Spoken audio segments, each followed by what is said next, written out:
ദൈവനാമം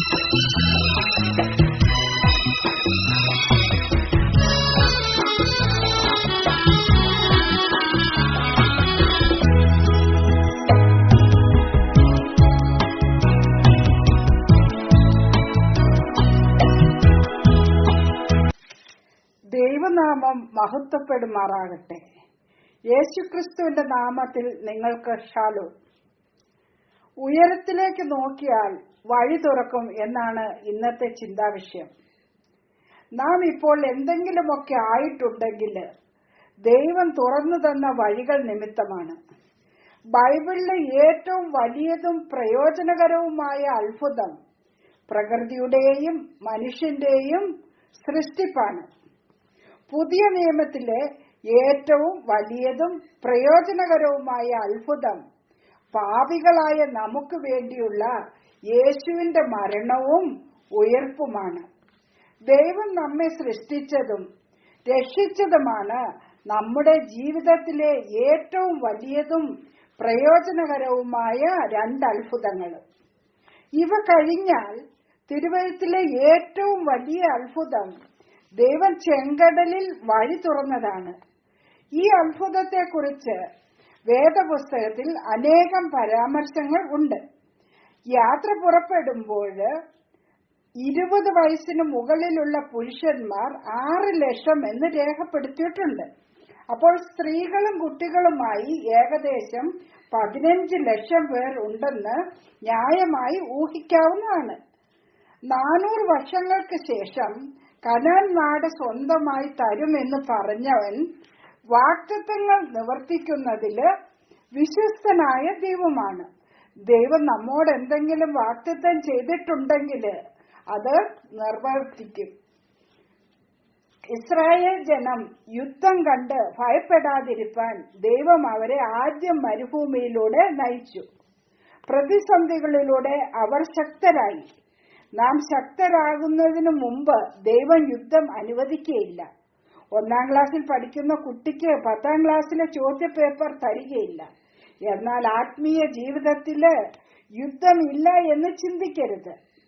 ഒരു പ്രതിസന്ധിയിലേക്ക് നീ നയിക്കപ്പെട്ടാൽ തീർച്ചയായും ഒരത്ഭുതം ദൈവം നിനക്കായി കരുതി വച്ചിരിക്കും. ചെറിയ പ്രതിസന്ധിയാണെങ്കിൽ ചെറിയ അത്ഭുതം, വലിയ പ്രതിസന്ധിയാണെങ്കിൽ വലിയ അത്ഭുതം. അബ്രഹാമിന്റെ ഏകജാതനായ പൊന്നോമന മകനെ യാഗം കഴിക്കണമെന്ന് ദൈവകൽപ്പന അബ്രഹാമിന് സഹിക്കാവുന്നതിലും അപ്പുറമുള്ള പ്രതിസന്ധിയാണ്. 3 ദിവസം ഉള്ളില് വലിയ നൊമ്പരവുമായി അബ്രഹാം കഴിച്ചുകൂട്ടി. എന്നാൽ ദൈവഹിതത്തിന് വിധേയപ്പെട്ടപ്പോൾ ദൈവം ഇസഹാക്കിന് പകരം ഒരു ആട്ടിൻകുട്ടിയെ കരുതി വെച്ചു. ദൈവം നയിക്കുന്നിടത്തേക്ക് പോയാൽ അത്ഭുതങ്ങൾ കാണാം. ചില സ്ഥലങ്ങളിലേക്ക് പോകാതെ യേശുവിന്റെ ആത്മാവ് പൗലോസിനെ തടഞ്ഞു എന്ന് അപ്പോസ്തല പ്രവർത്തികൾ 16-ാം അധ്യായത്തിൽ നാം വായിക്കുന്നു. എന്നാൽ മക്കെദോന്യയിലേക്കും ഫിലിപ്പിയിലേക്കും ദൈവം പൗലോസിനെ അയച്ചു. ദൈവത്താൽ അയക്കപ്പെട്ട സ്ഥലങ്ങളിൽ പൗലോസിന് പ്രതിസന്ധികളും വെല്ലുവിളികളും ഉണ്ടായി. എന്നാൽ അവയുടെ നടുവിൽ ദൈവം വാതിൽ തുറന്നു. അനേകർ കർത്താവിൽ വിശ്വസിച്ച് പ്രാദേശിക സഭകൾ സ്ഥാപിക്കപ്പെട്ടു. ദൈവത്തിന്റെ ആത്മാവ് യേശുവിനെ മരുഭൂമിയിലേക്ക് നയിച്ചു. അവിടെ സാത്താന്റെ പരീക്ഷകൾ ഉണ്ടായി. എന്നാൽ വമ്പിച്ച വിജയം പിശാചിന്റെ മേൽ ഉണ്ടായി. ദൈവം നയിക്കുന്നിടത്ത് പ്രതിസന്ധികൾ നേരിട്ടാലും വലിയ വിജയം തമ്പുരാൻ തരും. ചിലപ്പോൾ ജീവിതത്തിന്റെ സകല വശങ്ങളിലും അടഞ്ഞു എന്ന് നമുക്ക് തോന്നാം. ആരും സഹായമില്ലാത്ത അവസ്ഥ സംജാതമാകാം. എന്നാൽ ക്ഷീണിച്ചു പോകാതെ നമുക്കൊരു സഹായകൻ ഉയരത്തിലുണ്ട് എന്ന് വിശ്വസിക്കുക. ഇസ്രായേൽ ജനം ചെങ്കടലിൽ എത്തിയപ്പോൾ 4 വശവും അടയ്ക്കപ്പെട്ടു. മുമ്പിൽ ചെങ്കടൽ, പിൻപിൽ ഫറവോൻ സൈന്യങ്ങളും രഥങ്ങളും കുതിരകളും, ഇരുവശത്തും ഉയർന്നു നിൽക്കുന്ന പർവ്വതങ്ങൾ. എങ്ങോട്ട് പോകും? എന്നാൽ മുകൾ ഭാഗം അടയ്ക്കപ്പെട്ടില്ല. ഇന്നും എല്ലാ വാതിലുകളും അടയുമ്പോൾ മുകൾ ഭാഗം ദൈവം അടയ്ക്കുന്നില്ല. ആർക്കും അവിടെ കടന്നു വരാം. പത്രോസിനെ കാരാഗ്രഹത്തിലാക്കിയപ്പോൾ 4 വർഷവും അടയ്ക്കപ്പെട്ടു. കരങ്ങളിലെ ചങ്ങല പടയാളികളുടെ കരത്തോട് ചേർത്ത് ബന്ധിച്ചു. കിടപ്പ് 4 വർഷവും കൊട്ടിയടച്ച സെല്ലിനുള്ളില്. അതിന് ശക്തമായ വാതില്, ജയിലിന് ചുറ്റും ഇരുമ്പ് വാതില്. എന്നാൽ മുകൾ ഭാഗം കൊട്ടിയടയ്ക്കാൻ അവർക്ക് കഴിഞ്ഞില്ല. സഭ മുഴുവനും ഉയരത്തിലേക്ക് നോക്കി പ്രാർത്ഥിച്ചു.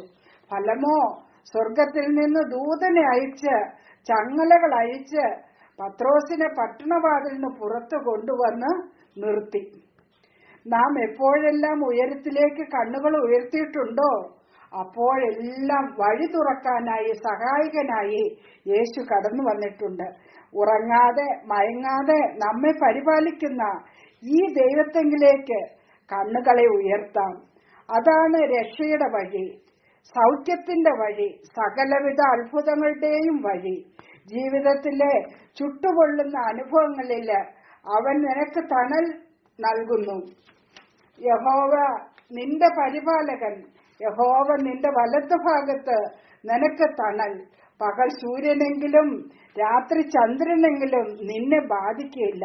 യഹോവ ഒരു ദോഷവും തട്ടാതെ വണ്ണം നിന്നെ പരിപാലിക്കും. അവൻ നിന്റെ പ്രാണനെ പരിപാലിക്കും. അതുകൊണ്ട് നിങ്ങൾ ക്രിസ്തുവിനോടുകൂടെ ഉയർത്തെഴുന്നേറ്റിരിക്കുന്നു എങ്കിൽ ക്രിസ്തു ദൈവത്തിന്റെ വലത്തുഭാഗത്ത് ഇരിക്കുന്നിടമായ ഉയരത്തിലുള്ളത് അന്വേഷിപ്പിൻ. ഭൂമിയിലുള്ളതല്ല, ഉയരത്തിലുള്ള തന്നെ ചിന്തിപ്പിൻ. നിങ്ങൾ മരിച്ച് നിങ്ങളുടെ ജീവൻ ക്രിസ്തുവിനോടുകൂടെ ദൈവത്തിൽ മറഞ്ഞിരിക്കുന്നു എന്ന് കൊലോസി 3-ാം അധ്യായത്തില് പൗലോസ് പറയുന്നു. എന്നാൽ യാക്കോബ് അപ്പോസ്തലൻ തന്റെ ലേഖനം 3-ാം അധ്യായത്തിൽ പറയുന്നത് ഉയരത്തിൽ നിന്നുള്ള ജ്ഞാനമോ ഒന്നാമത് നിർമ്മലവും, പിന്നെ സമാധാനവും ശാന്തതയും അനുസരണമുള്ളതും കരുണയും സൽഫലം നിറഞ്ഞതും പക്ഷപാതവും കപടവും ഇല്ലാത്തതുമാകുന്നു. ഉയരത്തിൽ നിന്ന് വരാത്ത ജ്ഞാനമോ ഭൗതികവും പ്രാകൃതവും പൈശാചികവുമായതാണ്. മാത്രമല്ല ഹൃദയത്തിൽ കയ്പുള്ള ഈർഷ്യയും സാഠ്യവും ഉണ്ടെങ്കിൽ കലഹവും സകല ദുഷ്പ്രവൃത്തിയും ഉണ്ട്. സങ്കീർത്തനക്കാരൻ 91-ാം അധ്യായത്തില് അവൻ എന്നോട് പറ്റിയിരിക്കാൻ ഞാൻ അവനെ വിടുവിക്കും, അവൻ എന്റെ നാമത്തെ അറിയാൽ ഞാൻ അവനെ ഉയർത്തുമെന്ന് പറയുന്നു. അതേപോലെ തന്നെ സങ്കീർത്തനം 75-6 നിങ്ങളുടെ കൊമ്പ് മേലോട്ട് ഉയർത്തരുത്, സാഠ്യത്തോടെ സംസാരിക്കുകയും അരുത്. കിഴക്ക് നിന്നല്ല, പടിഞ്ഞാറ് നിന്നുമല്ല, തെക്കു നിന്നുമല്ല ഉയർച്ച വരുന്നത്. ദൈവം ന്യായാധിപതിയാകുന്നു. അവൻ ഒരുത്തനെ താഴ്ത്തുകയും മറ്റൊരുത്തനെ ഉയർത്തുകയും ചെയ്യുന്നു. അതുകൊണ്ട് തക്ക സമയത്ത് ദൈവം നമ്മെ ഉയർത്തേണ്ടതിന് അവന്റെ ബലമുള്ള കൈക്കീഴില് താണിരിക്കാം. അതിനായിട്ട് ദൈവം നമ്മെ സഹായിക്കട്ടെ. ദൈവനാമം വാഴ്ത്തപ്പെടുമാറാകട്ടെ. ഹല്ലേലൂയ.